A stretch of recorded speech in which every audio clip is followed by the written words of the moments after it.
नमस्कार। आज म तपाईँहरूलाई इरानकै पुरानो इतिहासको एकदमै इन्ट्रेस्टिङ स्टोरी भन्दैछु जुन धेरैलाई थाहा छैन। पर्सियन एम्पायरदेखि इस्लामिक रेभोल्युसनसम्म सबै नेपालीमा बुझाउने कोसिस गर्नेछु। इरानको सबैभन्दा पुरानो र पावरफुल साम्राज्य हो पर्सियन एम्पायर। साइरस द ग्रेटले 550 BC-मा एम्पायर सुरु गरे। डेरियस र सेक्सियरले एम्पायरलाई धेरै एक्सपेन्सिभ गरे। रोयल रोड बनाए जसले कम्युनिकेसन र ट्रेड इजी बनायो। पर्सियन कल्चर, आर्ट आदि सिस्टम आजको इरानको बेस बन्न पुगे। 18 र 19 सेन्चुरीमा क्वाजारा डाइनेस्टिक आयो। युरोपसँग इन्ट्र्याक्सन भयो। मोडर्नाइजेसन इफेक्ट सुरु भयो।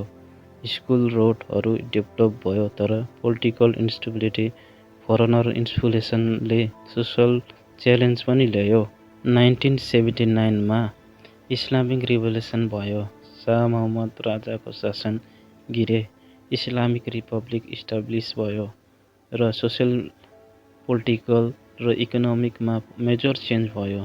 र इभेन्ट इरानको हिस्टोरीमा एकदमै इम्पोर्टेन्ट टर्निङ पोइन्ट भयो। अब हामीलाई यो थाहा भयो कि इरानको पुरानो साम्राज्यदेखि इस्लामिक रिपब्लिकसम्मको इतिहास। तपाईँलाई भिडियो राम्रो लागे लाइक, कमेन्ट, सब्सक्राइब गर्नु नभुल्नुहोला। थ्याङ्क यू दर्शकबिन।